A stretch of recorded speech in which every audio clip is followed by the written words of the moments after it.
चलो guys, welcome back. Let's see next accounting standard, disclosure based accounting standard. छोटा है, खोटा है, आसान है। AS18 related party disclosure. अब जैसे कि मैं आपको हमेशा कहता हूं कि अकाउंटिंग स्टैंडर्ड्स दो टाइप के होते हैं। एक जहां पर आपको एक्चुअल में अकाउंटिंग ट्रीटमेंट करना पड़ता है, और दूसरा जहां पे कोई अकाउंटिंग नहीं करनी है, सिर्फ आपको डिस्क्लोज करना है, बताना है, ताकि यूजर ऑफ फाइनेंशियल स्टेटमेंट को समझना है सब कुछ सही तो चल रहा है या नहीं चल रहा है। ठीक है, तो उसी में से एक है AS18 रिलेटेड पार्टी डिस्क्लोजर। अभी अकाउंटिंग स्टैंडर्ड क्यों बना है, इसके पीछे का कॉन्टेक्स्ट समझिए। जैसे कि मैं आपसे हमेशा कहता हूं कि कोई भी स्टैंडर्ड पढ़ने से पहले, लॉ पढ़ने से पहले यह जानना जरूरी है कि what was the state when that act, when that law, when that standard was not in place. तो भाई साहब, होता यूं था जो कि हमारी सरकारों में तो होता रहता है, ठीक है, कि भाईचारा, भतीजाचारा, इन सबको बढ़ावा दिया जाता है। तो कंपनीज बनती है, कंपनीज में पैसा होता है शेयर होल्डर्स का। अब जो कंपनी में कुछ की मैनेजमेंट पर्सनल होते हैं, लेट्स टेक एन एग्जांपल, की मैनेजमेंट पर्सनल मतलब डायरेक्टर्स, ठीक है। वैसे तो AS18 में डिफाइन किया गया ये टर्म KMP, जो इनकम टैक्स में भी आप देखते हैं। की management persons are those persons who have the authority and responsibility for planning, directing and controlling the activities of the reporting enterprise। मतलब कुल मिलाकर जिसको पावर होती है। तो वो लोग क्या करते हैं, काफी बार वो अपने रिलेटिव्स को कहते हैं कि भाई सुन, मेरे को मेरे कंपनी में ये रॉ मटेरियल चाहिए, तू एक काम कर, तो इसकी फैक्ट्री डाल ले। देखो भाई, सिंपल चीज क्या है, जब भी मैं कोई प्रोडक्शन फैक्ट्री डालता हूं तो मेरा सबसे बड़ा हेडेक क्या होता है, मैं माल बेचूंगा किसको और कैसे। क्योंकि अगर माल बना तो दूं और अगर बिकेगा नहीं तो मेरा नुकसान हो जाएगा। वो झंझट खत्म। मैंने अपने भतीजे को बोल दिया, भाई तू एक काम कर, तू ये फैक्ट्री डाल दे, तू ये फैक्ट्री में रॉ मटेरियल बनाना, तू तेरा फिनिश गुड, मेरा रॉ मटेरियल, मैं तुझसे खरीदता हूं, मैं तुझसे कॉन्ट्रैक्ट करता हूं। अब यहां पर ऐसा भी तो हो सकता है कि मैं कंपनी का, मेरी कंपनी का पैसा डाइवर्ट करने की कोशिश करूं, मतलब मैं एग्जॉर्बिटेंट प्राइस पे उससे परचेज करूं, जो मार्केट प्राइस नहीं है, जिसको हम कहते हैं आर्म्स लेंथ प्राइस, उससे ज्यादा प्राइस पे मैं परचेज करूं, ताकि मैं इस कंपनी का प्रॉफिट उस कंपनी में डाइवर्ट कर दूं। अब वो भतीजे की कंपनी है, I may not even hold share holding in that company, directly और इनडायरेक्टली मैं अपनी नहीं, अपनी वाइफ के नाम पे शेयर्स ले लेता हूं वो कंपनी के, तो अल्टीमेटली बेनिफिट पास ऑन हो रहा है मेरी वाइफ को। ऐसा होता है, होता आया है। AS18 क्यों बनाए, देखो भाई, आप इसको रोक नहीं सकते हो, लेकिन आप इसको डिस्क्लोज कर सकते हो। डिस्क्लोज किसके लिए, यूजर्स ऑफ फाइनेंशियल स्टेटमेंट के लिए, ताकि यूजर ऑफ फाइनेंशियल स्टेटमेंट को अगर एक बार पता चल गया कि भाई साहब ये कंपनी में तो परिवारवाद चल रहा है, भाईचारापना चल रहा है, ये कंपनी पैसों को डाइवर्ट कर रही है, यूजर ऑफ फाइनेंशियल स्टेटमेंट अपने हिसाब से डिसीजन लेगा। अगर वो बैंकर है तो सोच समझ के लोन देगा, इन्वेस्टर है सोच समझ के पैसा लगाएगा, and so on. Correct. Objective is to disclose, मैं फिर से रिपीट कर रहा हूं, it is not to prohibit, it is not to control, it is not to account, it is to disclose related parties and transaction with related parties. ये चीज important है। काफी बार लोग कहते हैं सर मेरी ये रिलेटेड पार्टी है लेकिन मेरा इसके साथ कोई ट्रांजेक्शन ही नहीं है, तो मुझे AS18 में डिस्क्लोज नहीं करना है। गलत बात है। AS18 क्या कहता है, अगर रिलेटेड पार्टी है तो भी डिस्क्लोज करना है, और ट्रांजैक्शन विद रिलेटेड पार्टी है तो भी डिस्क्लोज करना है। किसके, in the financial statement of an enterprise for full transparency to the user of financial statement. Now what is the meaning of related party, what are the exclusions and what are the inclusions? Let us see. Related party means a person or an entity, it can be an individual or it can be an entity. Company is relative if he can exercise control, अगर वो आपकी company पे control exercise कर पाता है directly indirectly, या फिर exercise significant influence. ये सारे टर्म्स हम देख चुके हैं। कंट्रोल कहां देखा है, AS21 में। सिग्निफिकेंट इन्फ्लुएंस कहां देखा है, 23 में। तो कोई भी इंडिविजुअल या कंपनी अगर हमारे ऊपर डायरेक्टली या इनडायरेक्टली कंट्रोल एक्सरसाइज कर रही है या सिग्निफिकेंट इन्फ्लुएंस कर रही है, तो वो रिलेटेड पार्टी है।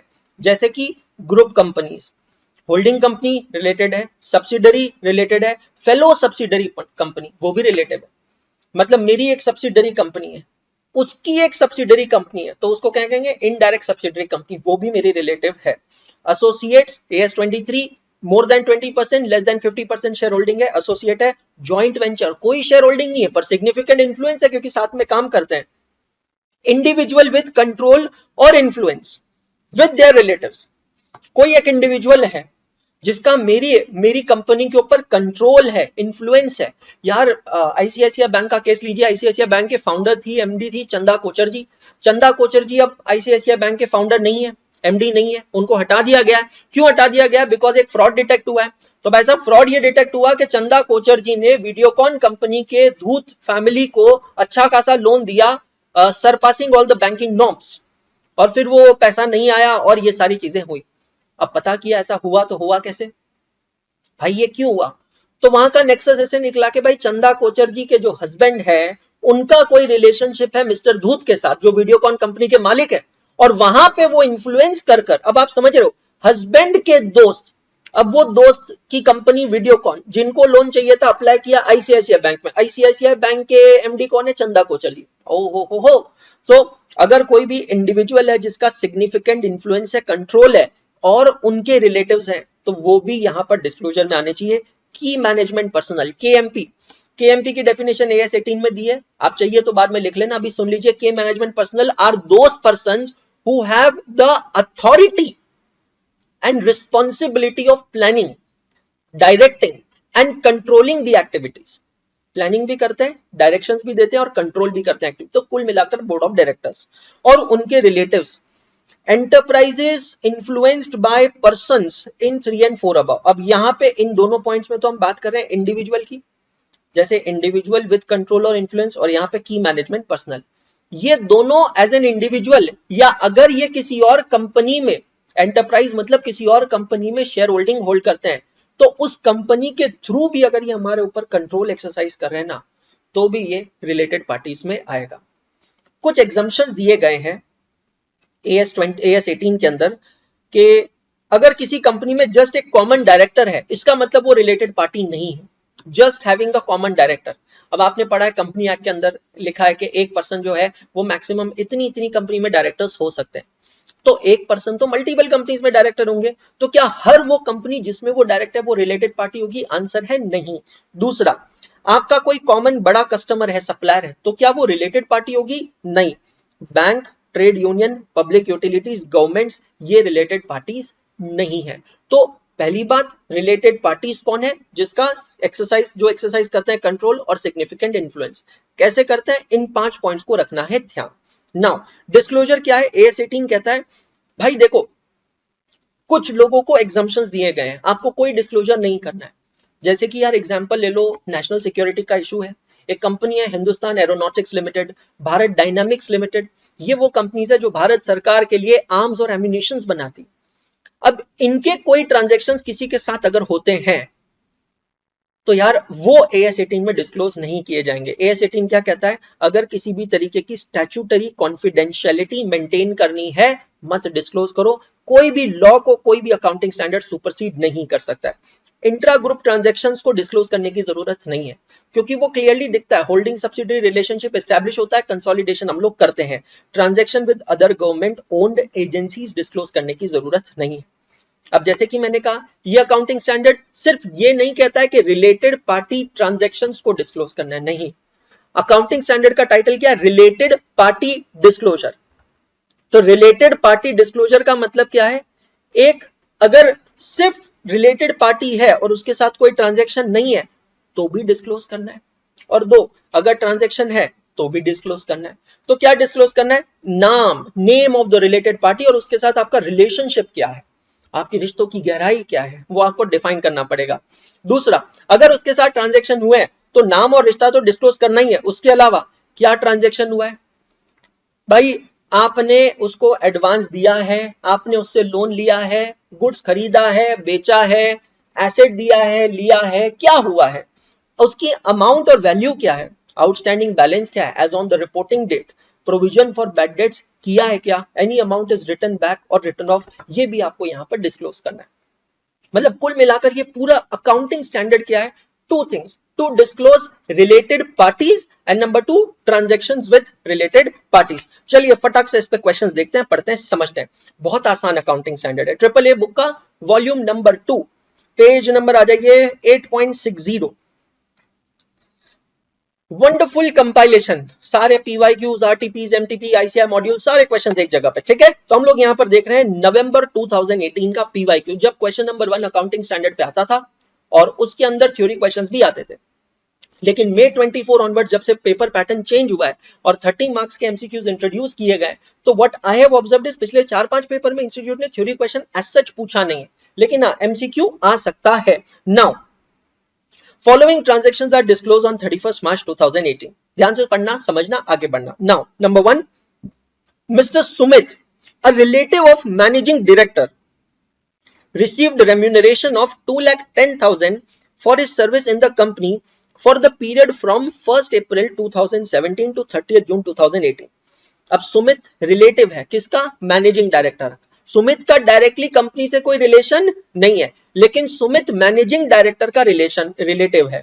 मैनेजिंग डायरेक्टर क्या कहलाता है? मैनेजिंग डायरेक्टर कहलाता है की मैनेजमेंट पर्सनल। तो की मैनेजमेंट पर्सनल का अगर कोई रिलेटिव है तो भी वो रिलेटेड पार्टी में कंसिडर होता है, ठीक है। उसको सैलरी पे की है बेटा जी 2,10,000 अप्रैल मई जून की।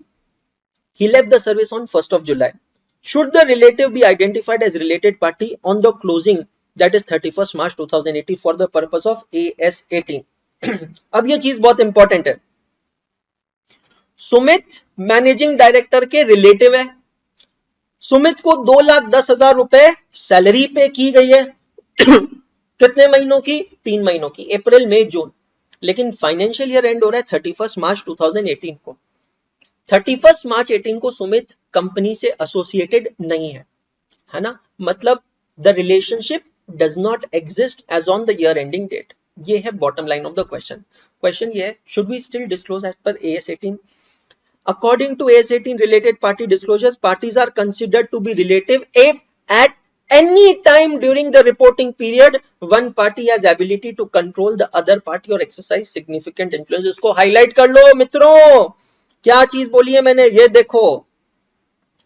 रिलेटेड पार्टी डिस्क्लोजर के लिए ईयर एंडिंग डेट पर रिलेशनशिप एग्जिस्ट करना जरूरी नहीं है। इफ ड्यूरिंग फाइनेंशियल ईयर अगर कभी भी दो लोगों के बीच में रिलेशनशिप एग्जिस्ट करता है तो वो रिलेटेड पार्टी कहलाएगी। अगर इन्फ्लुएंस होता है तो वो रिलेटेड पार्टी कहलाएगी। Hence mister Sumit is a relative of KMP। ये शब्द आंसर में आना चाहिए, की management personnel should be identified as related party as on the year ending date as he received remuneration for his services from 1st April to 30th June and this period comes under the reporting period। इसकी reporting करना पड़ेगा। Sir मेरा साल भर में एक ही transaction हुआ है, दिखाना पड़ेगा, दिखाना पड़ेगा। पर सर हमारा तो सर ब्रेकअप हो गया, ईयर एंडिंग डेट तक तो हम रिश्तेदार नहीं है सर, मतलब पहले तो हमारा था कबूल है कबूल है कबूल है, अब हमारा तलाक तलाक तलाक हो गया, तो भी दिखाना पड़ेगा। मतलब आपके रिपोर्टिंग पीरियड में किसी भी दिन अगर रिलेशनशिप एग्जिस्ट करता है तो वो रिलेटेड पार्टी कहलाएगा। समझ में आया? Second question, goods sold amounting to 50 lakh to associate company during the first quarter ended 30th June 2017। After that related party relationship ceased। तलाक तलाक तलाक, ceased मतलब खत्म, breakup। However goods were supplied as was supplied to any other customer। देखो भैया, ना उसकी यादें ना उसकी बातें मुझे याद रखनी है। क्वार्टर नंबर 1 में हमारे बीच में गहराइयां थी, संबंध की, एसोसिएट का रिलेशनशिप था, बाद में हमारा ब्रेकअप हो गया और वैसे भी मैंने उसको आर्म्स लेंथ प्राइस पे दिया भाई, मतलब मैंने ट्रांजैक्शन नॉर्मल प्राइस पे किया है। मैं कह रहा हूं मेरे को डिस्क्लोज नहीं करने का, क्या करने का, क्या मेरे बोलने से नहीं चलेगा, AS18 के हिसाब से चलेगा। AS18 क्या कहता है? As per provision of AS18, transaction only for the period in which related party relationship exists needs to be reported। Hence, transaction of the entity with associate company for the first quarter only are required to be disclosed as related party transaction। Quarter 1 के बाद association का relationship खत्म हो गया। अगर quarter 1 के बाद 1 जुलाई से सपोज उसके साथ कोई और ट्रांजैक्शन किए हैं, वो रिलेटेड पार्टी डिस्क्लोजर में आएगा क्या? नहीं आएगा। रिलेटेड पार्टी डिस्क्लोजर में ट्रांजैक्शन सिर्फ तब तक के आते हैं जब तक के आप रिलेटेड पार्टी है। The day relationship ceases, no related party disclosure required। Transaction of the entire year need not be disclosed as related party transaction and transaction for the period after 1st July in which related party relationship does not exist should not be reported। बहुत बढ़िया question है। जब भी AS18 पढ़ोगे ना बेटा, इस question को हमेशा रिवाइज करने का, प्रोविजन काम आएगा। समझ में आ रहा है? प्रोविजन काम आएगा। अगला क्वेश्चन धांसू क्वेश्चन है। क्वेश्चन का रेफरेंस देखो, मां कसम, CA इंटरमीडिएट में 2019 का PYQ है, RTP नवंबर 23 में, एमटीपी नवंबर 22 सीरीज नंबर 1 में भी एक क्वेश्चन है, बहुत ही बढ़िया क्वेश्चन है। तैयार है सब लोग? चलो Maya limited holds 61% shares of Sheetal limited. एक छोटा सा डायग्राम बना लेता हूं मैं यहां पर। ये हो गई हमारी माया, ये आ गई यहां पर शीतल। ठीक है, माया और शीतल के बीच में कैसे रिश्ते हैं? माया लिमिटेड होल्ड्स 61% इन शीतल। एक बात बताओ, इस शेयर होल्डिंग को देखकर क्या मैं कह सकता हूं कि माया है होल्डिंग कंपनी, शीतल है subsidiary company? Tell me guys, do you agree? Maya is holding, Sheetal is subsidiary. Sheetal limited holds 51% in Fair limited. Okay, एक और कंपनी है उसका नाम है फेयर। फेयर में किसकी शेयर होल्डिंग है बेटा जी? शीतल की शेयर होल्डिंग है। तो Fair is holding 51% shares in Sheetal. Anything above 50% gives you control. तब शीतल बन गई होल्डिंग, फेयर बन गई subsidiary. Care limited holds 49% share in Fair limited. एक और नई कंपनी आ गई, उसका नाम क्या है? Care limited. Care limited is holding how much percent? 49%। बहुत बढ़िया। रिश्ते अनबॉक्स करते हैं। माया का शीतल के साथ चल रहा है क्या? Holding subsidiary relationship. रे डटी माइंड। शीतल का फेयर के साथ चल रहा है क्या? Holding subsidiary relationship. गंदा दिमाग है तेरा। केयर और फेयर का भी चल रहा है, लेकिन यहाँ होल्डिंग सब्सिडरी रिलेशनशिप नहीं किया, यहाँ क्या है? एसोसिएशन है ना? अच्छा एक बात पूछूं मैं, एक सवाल पूछूं मैं, जवाब देना। माया का केयर में कोई शेयर होल्डिंग है? नहीं है। माया का फेयर में डायरेक्ट कोई शेयर होल्डिंग है क्या? नहीं है। लेकिन मेरा एक सवाल है, कैन यू टेल मी माया का फेयर में इनडायरेक्ट शेयर होल्डिंग कितना है? क्या पूछे सर? माया का फेयर में इनडायरेक्ट शेयर होल्डिंग कितना है? सर ये तो बहुत गहरा सवाल पूछ लियो कि माया का फेयर में इनडायरेक्ट शेयर होल्डिंग कितना है। ये इनडायरेक्ट शेयर होल्डिंग का एरो बना दिया मैंने ना। सर प्रेजेंटेशन बहुत अच्छा करते हो, थैंक यू। देखो, शीतल है माया की और फेयर है शीतल की, इसका मतलब है फेयर है माया की, इनडायरेक्ट सब्सिडरी है ना। सब्सिडरी की सब्सिडरी भी डीम्ड सब्सिडरी कंपनी होती है, ये डीम्ड सब्सिडरी कंपनी का केस है। तो देखो बेटा जी, माया के पास है 61% शीतल का और शीतल के पास है 51% फेयर का। इसका मतलब है शीतल की जितनी भी एसेट्स है उस पे 61% अधिकार माया का है। तो शीतल की एसेट्स में है 51% इन्वेस्टमेंट इन फेयर, 51 का 61% होता है 31.11%। तो माया के पास फेयर के इनडायरेक्ट होल्डिंग है, डीम्ड सब्सिडरी कंपनी हो गई है ना। सब्सिडरी की सब्सिडरी मतलब डीम्ड सब्सिडरी कंपनी हो गई 31.11%। लेकिन माया का केयर में कोई रिलेशन नहीं है, डायरेक्टली भी नहीं है, इनडायरेक्टली भी नहीं। क्यों सर इनडायरेक्टली नहीं है? देखो सर, माया का शीतल में है, शीतल का फेयर में है, फेयर का केयर में नहीं है, केयर का फेयर में है। ओ अब समझे सवाल क्या है? सवाल ये है, give your answers reporting entity wise for Maya limited, Sheetal limited, care limited and fair limited. मतलब 31 मार्च को ईयर एंडिंग डेट पे माया की रिलेटेड पार्टीज कौन कौन है, शीतल की कौन कौन है, फेयर की कौन कौन है, केयर की कौन कौन है। Oh wow, this is so amazing question, mind blowing. चलो सबसे पहले देखते हैं माया की रिलेटेड पार्टीज कौन कौन है। तो भाई देखो, माया की पहली रिलेटिव तो है शीतल, डू यू एग्री? माया की है शीतल, डायरेक्ट सब्सिडरी है। फेयर डीम्ड सब्सिडरी है। अब माया का और केयर का आपस में कोई रिलेशनशिप नहीं है, तो माया के लिए केयर रिलेटेड पार्टी में नहीं आता है। चेक करो आंसर, रिपोर्टिंग एंटिटी माया लिमिटेड।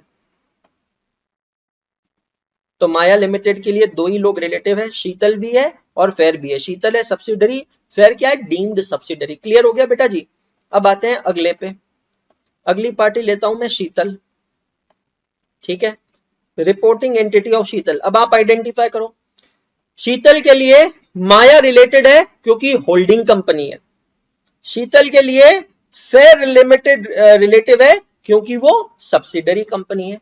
क्या शीतल का और केयर का आपस में डायरेक्टली इनडायरेक्टली कोई भी कनेक्शन है क्या? शीतल का और केयर का आपस में डायरेक्टली या इनडायरेक्टली कोई भी कनेक्शन है? नहीं है, तो शीतल के लिए केयर रिलेटेड पार्टी नहीं है। क्लियर हो गया?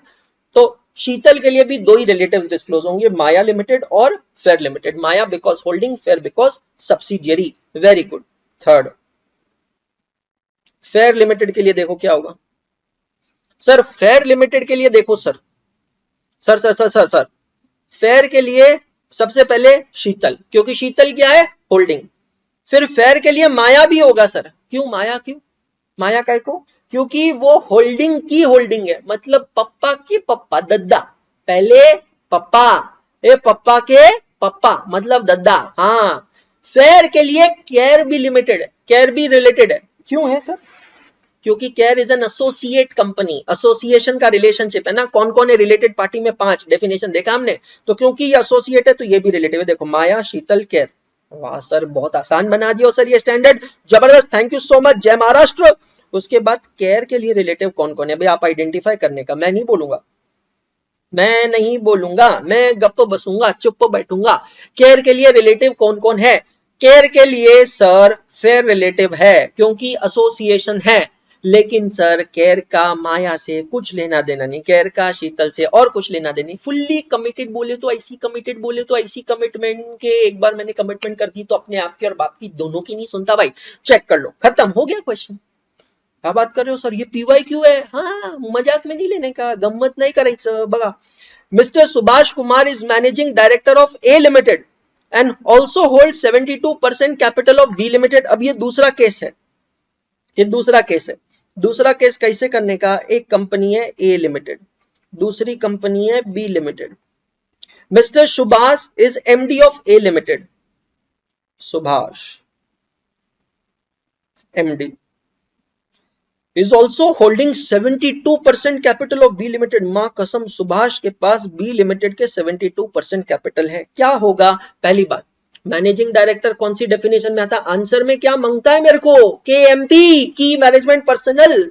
Mister Subhash is KMP as he has the authority of, 3 शब्द क्या लिखने का? Planning, directing and controlling the activities. ये डेफिनेशन बाद में लिखने का। of A Limited. He also owed substantial interest, 72% बोले तो मां कसम तेरी company of B Limited. Thus, Mr. Subhash is a related party for both A Limited and both Limited, B Limited. Clear हुआ? समझ में आया? तो A के लिए B भी रिलेटिव है, B के लिए A भी रिलेटिव। खल्ला सिंपल, घर पे जाने का, सो जाने का। Thank you so much, bye bye, good day, शब्बा खैर। रुको रे, रुको, पढ़ो पढ़ो पढ़ो। एक और PYQ लेके आया भैया। May 24 से पहले तो भर भर के PYQ दिया ICAI ने स्टैंडर्ड पे, भर भर के PYQ, चिंता ही न को। चेक करो जुलाई 21 हैट्रिक मार दिया मां कसम। देखो यहां पर पहला PYQ नवंबर 18 का लिया, ऐसी बुक किधर को नहीं मिलेगी भैया, नेवर फियर व्हेन तासिस यार। दूसरा क्वेश्चन May 19 का PYQ, तीसरा क्वेश्चन लेके आया अपन लोग भाई लोगों जुलाई 21 का PYQ, मां कसम।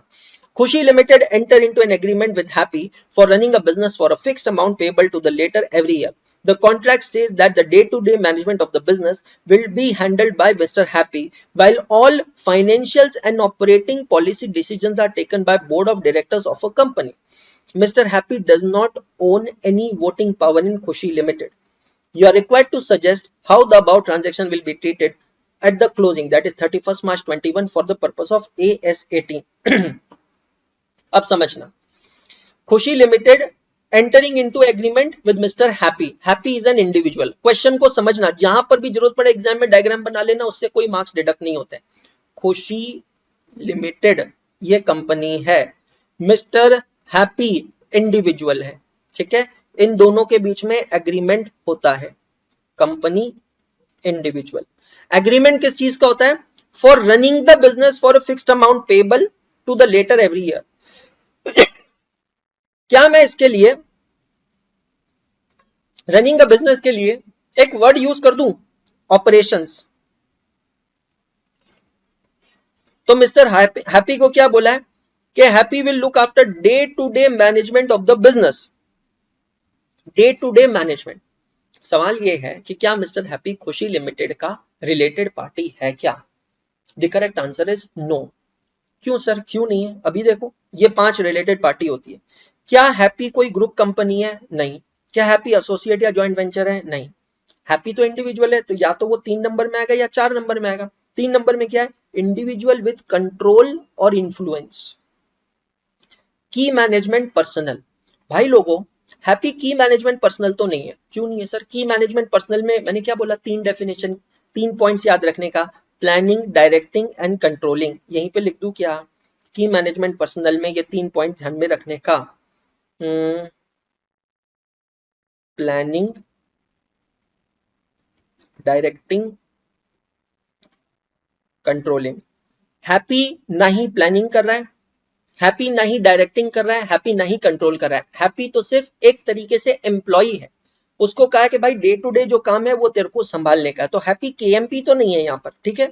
और Happy is not in position, जो मैं क्वेश्चन में समझ पा रहा हूं, he is not in position to control और इन्फ्लुएंस। मेरी ओपिनियन में भाई हैप्पी रिलेटेड पार्टी नहीं है, A18 में डिस्क्लोजर नहीं होगा, फिर भी आंसर देख लेते हैं, ठीक है। ये देखो, Mr. Happy will not be considered as a related party of Khushi Limited in the view of provision of AS18 related party disclosure, which states individual owing directly or indirectly an interest in the voting power of the reporting enterprise that gives them control or significant influence over the enterprise. ठीक है? In the given case, in the absence of share ownership, Mr. Happy will not be considered to exercise significant influence on Khushi Limited, even though there is an agreement giving him power to manage the company. Further, the fact Mr. Happy does not have ability to direct or instruct the board of directors, therefore he is not even key management personnel, therefore he is not a relative. तो question को पढ़ना है, छोटा सा standard है, लेकिन सारे provisions को अप्लाई करके आंसर निकालना है। श्री भानु अ रिलेटिव ऑफ केएमपी, एक सेकेंड, क्या केएमपी का रिलेटिव भी रिलेटेड पार्टी होता है क्या? हो। श्री भानु अ relative of KMP received remuneration of this much. अरे ये सेम हमने देखा है, यहाँ पर आकर लिखने का, अरे इंस्टीट्यूट ऐसा नहीं करने का, अरे बार बार सेम नहीं पूछने का, इधर आकर लिखने का, सेम एज क्वेश्चन नंबर 1। मतलब क्वेश्चन का मॉरल क्या है, relationship cease before the year ending date. AS18 क्या कहता है, अगर पूरे साल भर में कभी भी रिलेशनशिप रहा, डिस्क्लोज करना मांगता है, खत्म। नॉट नेसेसरी कि relationship should exist on the year ending date. Next, is remuneration paid to board of directors related party transaction? Explain. RTP May 18 का क्वेश्चन है और RTP May 23 में भी एक क्वेश्चन है। If a company, in case of a company, managing director, whole-time director, manager or any other person in accordance with whose direction or instruction the board of directors is accustomed to act are usually considered as KMP. बराबर है।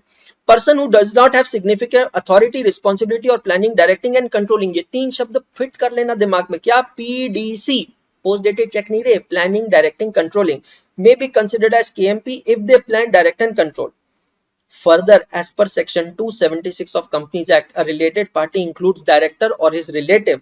Hence, remuneration paid to board of directors will be also considered as related party disclosure. Simple भाषा में yes. RTP नवंबर 18 का आखिरी question देखने का। हाँ, ये तो सारे सिमिलर क्वेश्चन आ गए। इसके बाद देखो, प्रैक्टिस के लिए दिया मैं आपको ऐसे क्वेश्चन है सारे, देखो कंपाइलेशन देख लो भाई लोगों। RTP May 19, November 19, November 22, 3 RTP में same question. RTP May 2020, RTP November 20, MTP May 23, RTP May 21, सारे के सारे सेम क्वेश्चन है, विद आंसर्स विद सोल्यूशन, है ना, बट सब रिपीटेटिव क्वेश्चन है। क्वेश्चन नंबर 5, लास्ट क्वेश्चन देखते हैं फटाक से। Sun limited sold goods of 50 lakh to Moon limited during financial year ending 31 March 2017 at a normal selling price followed by Sun limited. इसको हम टेक्निकली क्या कहते हैं, arm's length price. The managing director of Sun limited holds 75% of Moon limited. Managing director of Sun limited मतलब KMP, वो हमने A limited B limited वाला case देखा था। अब मैनेजिंग डायरेक्टर के पास मून लिमिटेड के 75% शेयर है, मतलब उसका उस कंपनी में सिग्निफिकेंट इन्फ्लुएंस और कंट्रोल दोनों है। The chief accountant of Sun limited contends मतलब उसका स्टैंड है, वो कहता है that these sales need not require different treatment from the other sales made by the company, hence no disclosure is required. वो कहता है भाई हमने ट्रांजैक्शन किया, बराबर, ट्रांजैक्शन हमने नॉर्मल प्राइस पे किया, आर्म्स लेंथ प्राइस पे किया, हमने कोई ज्यादा दिया नहीं, हमने कुछ कम लिया नहीं, मेरे को लगता है AS18 के हिसाब से डिस्क्लोजर की जरूरत नहीं है। आप एग्री करते हैं क्या? आंसर है नहीं boss, no no no no. AS18 क्या कहता है, whether the transaction is done at arm's length price और a lesser price, more price, nothing, उससे कोई फर्क नहीं पड़ता है। चाहे ट्रांजैक्शन नहीं हुआ है तो भी फर्क नहीं पड़ता है।